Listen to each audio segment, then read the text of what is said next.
तो अब तक हमने बहुत सारे फैक्टर्स, बहुत सारे कॉजेज़ देख लिए हैं जो रिस्पॉन्सिबल है हमारी बायोडाइवर्सिटी को डिस्ट्रॉय करने के लिए। तो हमारे लिए अब ज़रूरी है ये जानना या ये समझना कि कैसे हम अपनी बायोडाइवर्सिटी को कंजर्व कर सकते हैं, कैसे हम अपनी बायोडाइवर्सिटी को संरक्षित कर सकते हैं। बायोडाइवर्सिटी को कंजर्व करने के लिए हम यहाँ पे दो अप्रोचेस देख सकते हैं।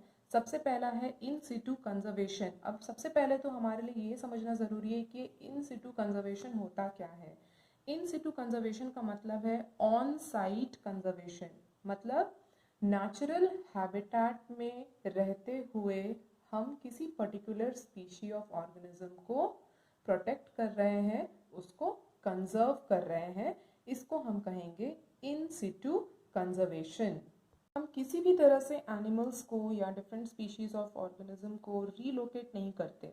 हम उनके लिए एक फ्रेश हैबिटेट क्रिएट नहीं करते हैं या उनको कैप्टिवेशन में नहीं रखते हैं। जो उनका नेचुरल हैबिटेट है, नेचुरल एनवायरनमेंट है, वो उसी में रहते हुए ही प्रोटेक्ट किए जाते हैं। जैसा कि मैंने कहा, the entire habitat is protected. Basically ये जो इन सिटू कंजर्वेशन है, इसमें हम देखते हैं protection of endangered species in natural habitat. जो एंडेंजर्ड स्पीशीज है, खासकर उनके प्रोटेक्शन के लिए ये इन सिटू कंजर्वेशन किया जाता है। अब आप लोग बहुत अच्छे से जानते हैं कि एंडेंजर्ड स्पीशी क्या है। ऐसे स्पीशीज ऑफ ऑर्गेनिज्म जिनकी संख्या बहुत कम रह गई है, ऐसे स्पीशीज जो एक तरह से बोला जाए तो रेड लाइन पर आ गए हैं। अगर उनको प्रोटेक्ट नहीं किया गया, अगर उनको कंजर्व नहीं किया गया, तो वो किसी कारण से भी एक्सटिंक्ट कर जाएंगे। तो हम इनकी प्रोटेक्शन कैसे करेंगे और किसके अगेंस्ट करेंगे? सबसे पहले हमें ये ध्यान देना होगा कि हम एंडेंजर्ड स्पीशीज को प्रोटेक्ट करते हैं अगेंस्ट प्रेडेटर्स, ऐसे दूसरे ऑर्गेनिज्म जो एंडेंजर्ड स्पीशीज वाले ऑर्गेनिज्म को प्रे करेंगे या उनको हंट करेंगे एज अपने फूड सोर्स के रूप में। दूसरा, हम उस पर्टिकुलर हैबिटेट को प्रोटेक्ट करेंगे जिस हैबिटेट में हमने उन एंडेंजर्ड स्पीशीज को कंजर्व करने के लिए रखा है। सबसे इम्पॉर्टेंट बात यहाँ पे ये है कि हम उस पर्टिकुलर हैबिटेट को ह्यूमन एनक्रोचमेंट से दूर रखेंगे। No human interference will be allowed in that particular natural habitat जहाँ पे हम एंडेंजर्ड स्पीशी को कंजर्व कर रहे हैं। तो ऐसे प्रोटेक्शन एरियाज का या इन सिटू कंजर्वेशन साइट का एग्जाम्पल क्या क्या हो सकता है? जैसे नेशनल पार्क्स हुआ, सैंचुरीज हुआ, बायोस्फीयर रिजर्व हुआ। अब अगर हम अपने सिर्फ इंडिया की बात करें तो इंडिया में ही मोर देन 600 प्रोटेक्टेड एरियाज है जहाँ पे इन सिटू कंजर्वेशन की मदद से बहुत सारे एंडेंजर्ड स्पीशीज ऑफ ऑर्गेनिजम्स को प्रोटेक्ट किया जा रहा है।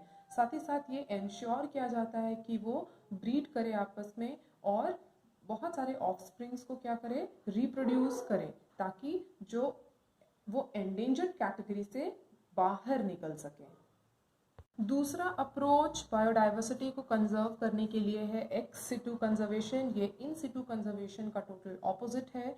इन सिटू कंजर्वेशन में जहां हम नेचुरल हैबिटेट में ऑर्गेनिज्म को कंजर्व कर रहे थे, लेकिन एक्स सिटू कंजर्वेशन में हम ऑफ साइट कंजर्वेशन करते हैं। ऑफ साइट कंजर्वेशन मतलब यहाँ पे जो एंडेंजर्ड स्पीशी है या पर्टिकुलर ऑर्गेनिज्म है वो नेचुरल हैबिटेट में प्रोटेक्शन के अंडर नहीं है, कंजर्वेशन के अंडर नहीं है, पर उनके लिए एक स्पेशल एरिया क्रिएट किया जाता है जो कि एक लिमिटेड स्पेस होता है जिसमें ऑर्गेनिज्म को रखा जाता है और वो उस लिमिटेड स्पेस के अंदर ही प्रोटेक्टेड और कंजर्व किए जाते हैं।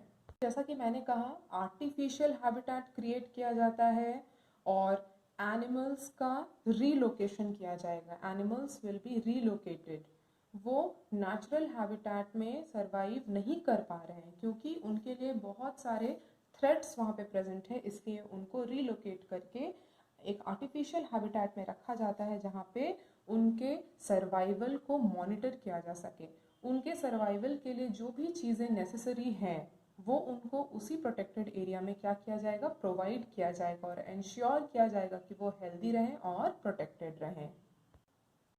एक्स सिटू कंजर्वेशन का एग्जाम्पल होगा जू, बोटानिकल गार्डन्स, एक्वेरियम। अब जब हम कंजर्वेशन की बात करते हैं तो यहाँ पे हम लिमिटेड नहीं रहते हैं सिर्फ एनिमल्स के केस में, पर हम कंजर्वेशन किसका भी कर रहे हैं, प्लांट्स का भी कर रहे हैं।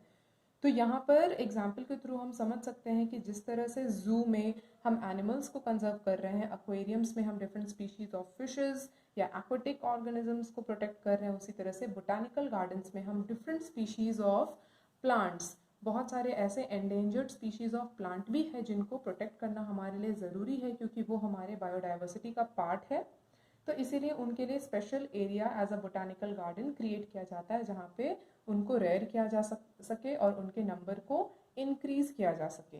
तो इसी के साथ हम इस चैप्टर के अंत में पहुंच जाते हैं, biodiversity and conservation. I hope कि आपको ये बहुत अच्छे से समझ में आया होगा, एंड आई होप कि आप इसको बहुत अच्छे से रिवाइज करें और अपने एग्ज़ाम के लिए प्रिपेयर करें।